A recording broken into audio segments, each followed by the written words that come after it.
teman anak raja. Shalom adik-adik. Wah, apa kabarnya nih adik-adik? Pastinya selalu sehat, dahsyat, luar biasa. Yes ya. Karena tuh seneng banget hari ini masih bisa beribadah bersama dengan adik-adik semua di channel YouTube Tara.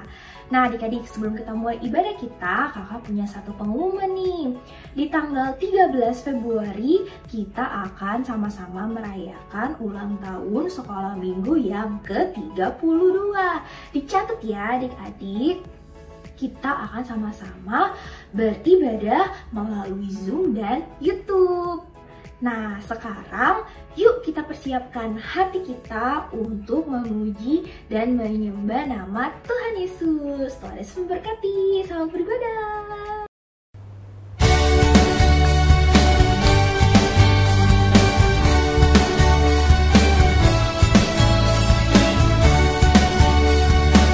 Sama-sama nyanyi ya. Dari terbit matahari. Dari terbit matahari sampai pada masuknya, biarlah nama Tuhan dipuji. Dari terbit matahari sampai pada masuknya, biarlah nama Tuhan dipuji. Puji Tuhan. Puji Tuhan. Puji Tuhan. Dari terbit matahari sampai pada masuknya, biarlah nama Tuhan dipuji. Dari terbit matahari sampai pada masuknya, biarlah nama Tuhan dipuji. Dari terbit matahari sampai pada masuknya, biarlah nama Tuhan dipuji. Puji Tuhan. Puji Tuhan. Puji Tuhan. Dari terbit matahari sampai pada masuknya, biarlah nama Tuhan dipuji.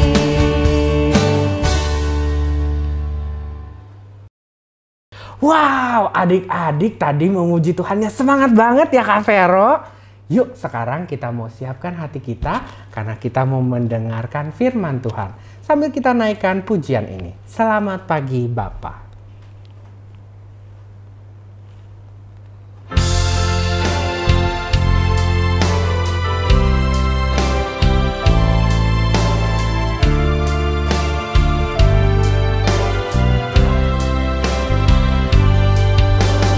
Selamat pagi Bapa, selamat pagi Yesus, selamat pagi Roh Kudus.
telah berlalu, ku memuji, ku bersyukur, ku muliakan nama-Mu. Allah Bapa, Putra, Roh Kudus, terima kasih. Allah Bapa, Allah Bapa, Putra, Roh Kudus, terima kasih. Terakhir, Allah Bapa, Putra, Roh Kudus, terima kasih. Mari adik-adik kita mau bersatu dalam doa. Tuhan Yesus, terima kasih untuk semuanya. Hari ini kami siap untuk mendengarkan firman-Mu. Tuhan yang berkati ya. Terima kasih Tuhan. Dalam nama Tuhan Yesus. Haleluya. Amin. Tara, teman anak raja. Shalom teman-teman. Siapa yang suka main sepak bola? Wah, banyak ya adik-adik yang suka main sepak bola, terutama anak laki-laki. Suatu hari, Radit dan teman-temannya sedang bermain sepak bola di taman perumahan. Tiba-tiba, bolanya melayang ke halaman rumah Pak Pendeta. Untungnya tidak kena kaca jendela. Radit pun berlari ke halaman rumah Pak Pendeta untuk mengambil bola. Tiba-tiba terdengar teriakan marah. "Hai, kalian merusak halaman parkirku. Lihat, lantai yang baru aku kerjakan sekarang jadi banyak jejak kaki." Radit kaget diteriaki, dan lebih kaget lagi, Radit melihat lantai halaman parkir rumah Pak Pendeta. Ternyata masih agak lembek, belum kering, jadi banyak jejak kakinya. Belum sempat Radit minta maaf, Ibu Pendeta keluar dan berkata kepada suaminya, "Pak, kenapa Bapak semarah itu?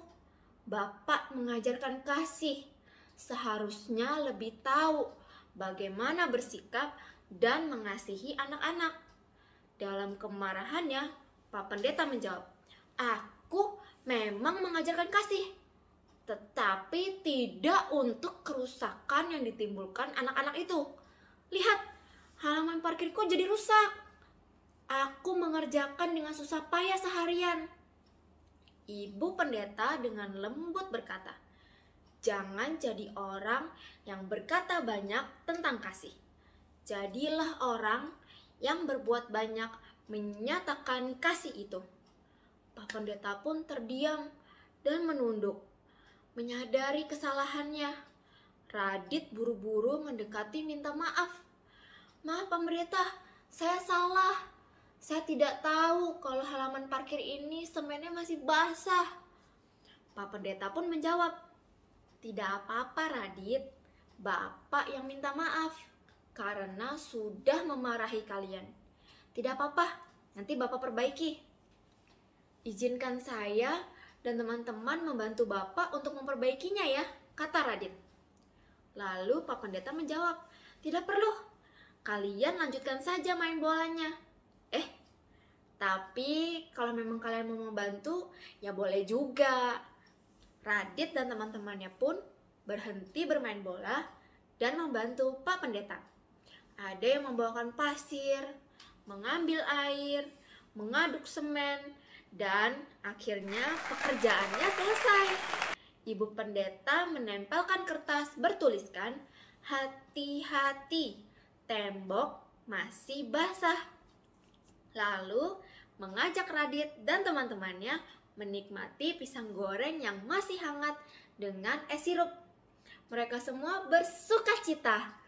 Nah, adik-adik, itulah indahnya kasih, membuat damai dan sukacita. Untung Pak Pendeta tadi cepat menyadari kesalahannya.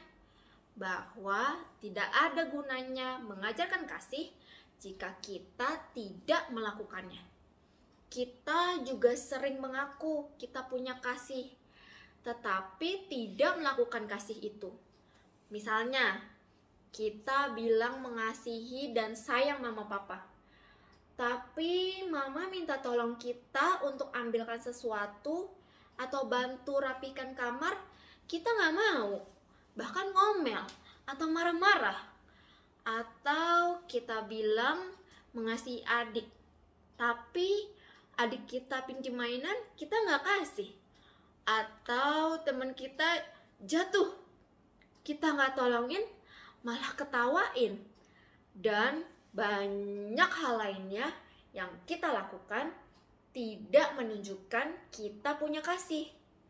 Ayo adik-adik, jangan lupa, kasih tanpa perbuatan adalah sia-sia, tidak ada gunanya. Sama saja dengan tidak punya kasih. Kita harus mempunyai kasih yang kita praktekkan. Kita tunjukkan dalam kehidupan sehari-hari.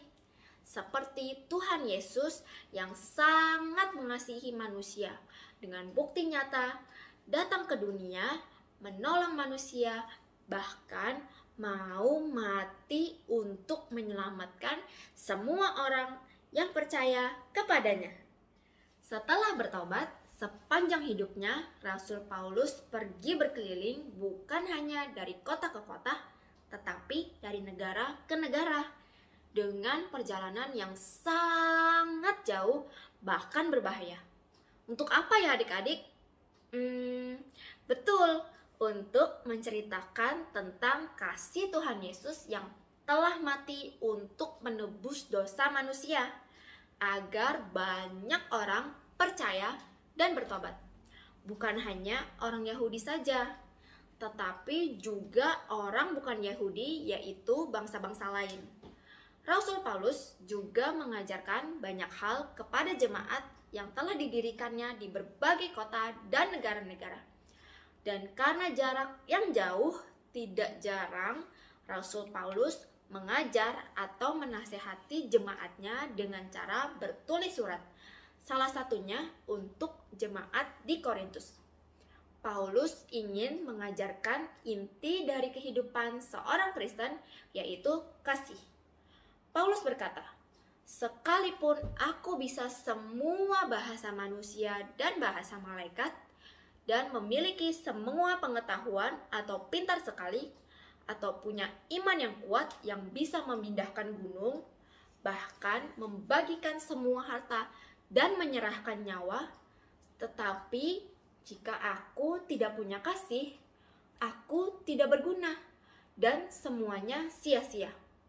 Artinya, kalau kita melakukan hal-hal hebat, tapi kita lakukan bukan karena kasih, maka itu tidak ada gunanya. Contoh, adik-adik bagikan semua uang atau mainan yang adik-adik punya ke anak-anak yatim piatu. Bukan karena adik-adik mengasihi dan ingin jadi berkat, tetapi karena adik-adik ingin supaya semua orang memuji, bahkan supaya jadi terkenal dan masuk TV. Nah, tindakan itu yang dikatakan Rasul Paulus adalah sia-sia, karena adik-adik melakukannya tidak karena kasih. Adik-adik, kasih itu bukan hanya perasaan, bukan hanya emosi saja, tetapi kasih itu harus dinyatakan dalam tindakan, dalam perbuatan yang kita lakukan setiap hari, walau hanya tindakan yang sederhana. Tetapi jika kita lakukan karena kasih, Tuhan Yesus pasti senang. Allah itu adalah kasih. Tuhan Yesus datang ke dunia karena kasih. Inti dari seluruh Alkitab adalah kasih. Kita selamat karena kasih Tuhan Yesus. Maka kita juga sebagai anak-anak Tuhan harus memiliki kasih. 1 Korintus 13 ayat 13, Rasul Paulus berkata, Demikianlah tinggal ketiga hal ini, yaitu iman, pengharapan, dan kasih. Dan yang paling besar diantaranya ialah kasih. Yuk adik-adik, kita mau terus menyadari dan mengingat kasih Tuhan Yesus yang sangat besar kepada kita. Sehingga hidup kita punya kasih dan melakukan hukum yang utama, yaitu kasihilah Tuhan Allahmu dan kasihilah sesamamu. Kita bisa lebih sayang Tuhan Yesus dan bisa mengasihi orang lain. Mama, papa, adik, kakak, oma, opa, teman-teman, dan semua orang. Oh ya adik-adik, sebegitu pentingnya kasih, maka 1 tahun ini kita akan belajar tentang kasih. Kita akan belajar tindakan-tindakan kasih yang bisa kita lakukan setiap hari dalam hidup kita. Oke adik-adik, mulai hari ini, ayo kita lakukan segala sesuatu dengan dan karena kasih. Yuk adik-adik, kita berdoa. Tuhan Yesus, terima kasih untuk kasih-Mu yang telah menyelamatkan hidup saya. Saya mau punya iman yang kuat, punya harapan di dalam Tuhan, tetapi terlebih punya kasih. Tolong saya bisa lakukan kasih itu di hidup saya setiap hari. Thank you Jesus, I love you. Haleluya, amin. Mari membuat aktivitas. Yuk adik-adik, sama-sama kita membuat origami bentuk hati. Bahan-bahan yang disiapkan yaitu kertas origami, warnanya bebas ya. Langkah pertama, sudut yang satu dilipat ke sudut yang ada di seberangnya.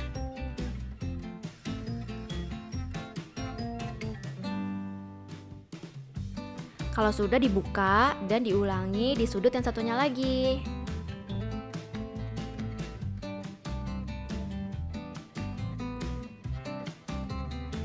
Kalau sudah, sudut yang satu dilipat ke garis yang ada di tengah, seperti yang ada di video ini ya. Lalu sudut yang satu lagi dilipat ke garis yang lebih dalam. Setelah itu, dilipat mengikuti garis yang ada di tengah. Sudut sebelahnya juga. Wah, mulai kelihatan nih adik-adik bentuknya. Setelah itu, dibalik, sudut yang tajam dilipat ke dalam. Sebelahnya jangan lupa. Dan titik yang ini dilipat ke dalam, sisi satunya juga ya. Jadi deh, origami bentuk hati. Jangan lupa mencoba ya adik-adik. Selamat mencoba. Sekian ibadah online hari ini. Lakukan kasih setiap hari. Ajak dan share link ibadah online ke teman-teman yang lainnya. Salam sehat, Tuhan Yesus memberkati.